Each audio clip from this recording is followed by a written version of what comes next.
Hey guys, and welcome back to another episode of Federico Talks Watches. Today I'm joined by my business partner, John from the John P. YouTube channel. How are you, man? Good, top of the morning. Guys, go subscribe to John P. if you want some more horological content. Link in the description below. Today, though, we're going to talk about Lange and Lange's potential foray into the steel sports market. But before we do that, wristwatch check. What are you wearing, brother? Today I've got an IWC Mark 18 Petite Prince. Really love this because it looks like black in some lighting conditions and it looks like a really nice kind of mid-tone blue in others. Beautiful watch. What do you have? I'm wearing my Breitling Chronomat Evolution, a Breitling from the early 2000s. You have not worn that.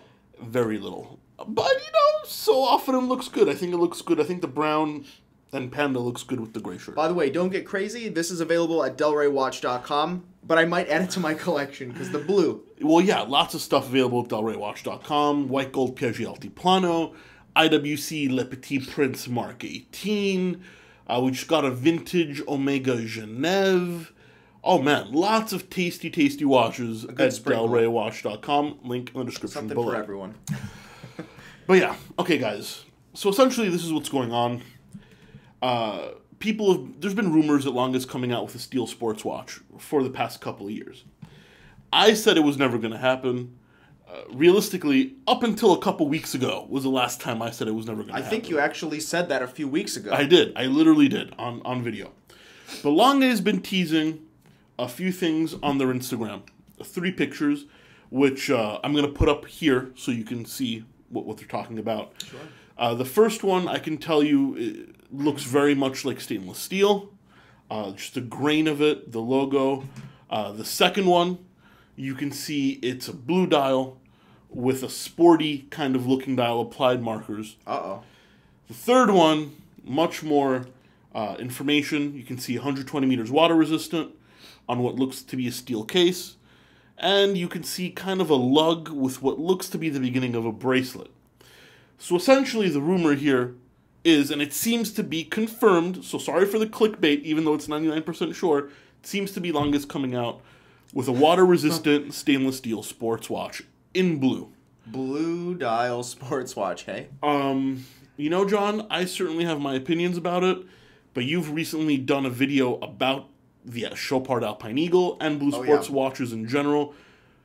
What do you have to say? I'll give you my opinion, but what do you have to say? I'll set the tone very light because we know it's going to get ugly very quickly based on how this goes. So I don't think it's a big deal, even if they do release that, if that's what the market wants, and I think you need to at a certain level. But if we look at other watches that other brands have come out with, like the H. Moser Pioneer, including the H. Moser Pioneer with the dive bezel, they recently released that version not too long ago. And then we look at Nomos when they came out with, I believe it's the Ahoy.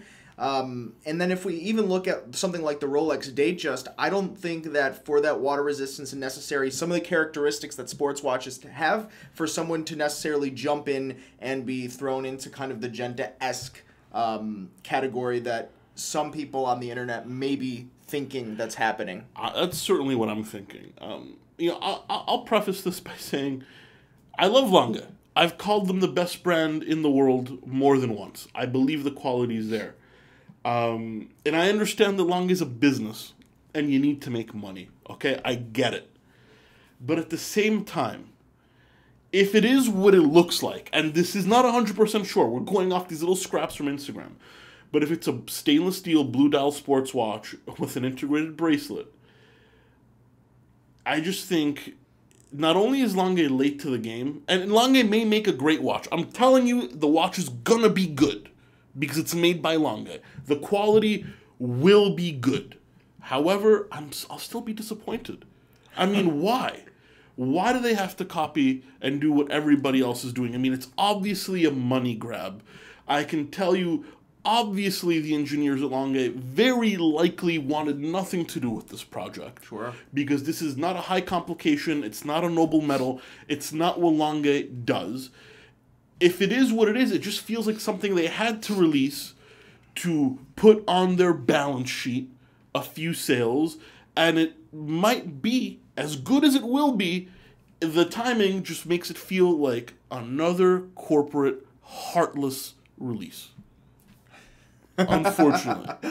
Oh, wow. And I could be wrong. I've never seen it. I may love it. I may love it to death. And as I said, it will be good. But judging by the timing of the release, the climate of the watch industry right now, I mean, I'm not going to lie to you. It doesn't feel like a genuine, innovative thing that they actually want to do. Well, think about it. Who owns them? Richemont. You're from Richemont, originally, right? Yes, sir. Look at all the other brands that they have in their house, and look at they're basically running the market with these brands and models. As I said, it's not surprising. I'm not surprised by this. Cartier, when I worked there, said they would never set a diamond in a non-noble metal. 3 years later, Ballon Bleu stainless steel diamond bezel. Broke 150 years of tradition. Piaget, apart from the upstream, never used stainless steel. Polo Essence stainless steel. They've been breaking kind of traditions left and right to appease their stockholders. And it just feels like another thing that Lange is doing. That's all I'm saying. I'm not saying it's bad. It makes perfect sense, but I'm not going to be happy about it. How can I be? Let's take a stab. Do you think, let's say they do this, what you're saying, do you think the retail is going to be 13, 25, 26, or 50, 60? I retail think price. Retail price. That's the spread for stainless steel sports watches. Retail price, if it's a date-only complication, I think it's going to be $1,000 over the Vacheron Constantin overseas. Okay. Vacheron, also owned by Richemont. Vacheron right up there with Lange, with their highest-end haute horology watches. But, the Lange movement is likely going to be more elaborate than the Vacheron. So, I'd say $1,000 higher than the standard overseas retail price. Well, think about it. Do you think that they will lower the quality of finishing and fit on the movement because it would be a sports watch? If that happens... If I will be extremely upset.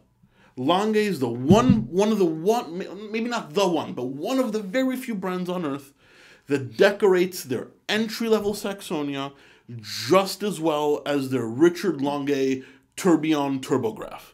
Doesn't matter if it's a $15,000 watch or a $200,000 watch, the level of decoration is the same. If this changes, Lange is no longer the same brand. But let's not I'm not accusing them of that. It hasn't happened. It hasn't happened, okay? It hasn't happened. This is all hypothetical. God forbid it happens, I'll literally have a sleepless night. I will. Wow. Because dude, it's so pure. They had something so pure. I'll be upset. Yeah, I'll be upset if that happens. You were happy when Moser did it. Well, I was happy when Moser did it because Moser, has a great history, but realistically, they're a relaunched brand. Sure. Okay, they're young, they're flexible, they're moving back and forth. They need to get more customers. They're a much smaller brand. Moser, the pioneer, lowered the entry level into the brand. It's less expensive. Yes, it's less elaborative. But you know what? I understand why they did it. Moser before the Milan family took it over, Moser hasn't been relevant since before the Russian Revolution. Yeah, and I've owned one of those watches, and it was junk. Yeah. I'll be very honest. Well, actually, you had one of the new. I think yours was like it was the an 40s. HY Moser. Yeah. And it literally fell apart while wearing it. But I have a current gen Moser, and it is fabulous. It's fantastic. Whereas Lange was kind of considered like it's a Richemont brand, but it was the anti-Richemont. It was right up there with FP Journe in terms of prestige. It's hardcore. It's supposed to be hardcore watchmaking for the most discerning of collectors. And something where money wasn't the main... The balance sheet didn't affect the production, necessarily. This very well may change, and this watch could be fantastic, and I will gladly publicly apologize to Lange if I'm jumping to conclusions, and I hope it's fantastic, and it might be a great day for watch lovers, or it might be the beginning of the death of one of our favorite brands. I think that phone was Lange calling. They anticipated this video. either or, whatever happens, we don't know yet, but it could go either way. Honestly, that's my opinion. I feel very strongly about I feel like this video is like these hurricane things that they do. Like, the hurricane's coming, everyone is going to get hit, and then it passes. I mean, I will gladly take another Blue Sports watch where they don't cut corners and they do it the Lange way. I'll still think it's a little bit of a cop-out to go with a steel Blue Sports watch. But if that movement, I didn't even think of them changing the movement, like you said. If that really happens, I'll be upset. Anyway, you seem genuinely upset about I am this. genuinely upset. But anyway, guys, just wanted to bring you the news. The reveal is happening October 24th on Lange's Instagram. Go check it out. This is just an analysis, from me and John. But yeah, please don't forget to give this video a thumbs up if you enjoyed it, and don't forget to subscribe. Comments. What do you think? What you think? Comment section below. Anyway, guys, thank you so much, and we'll catch you in the next one. Take care.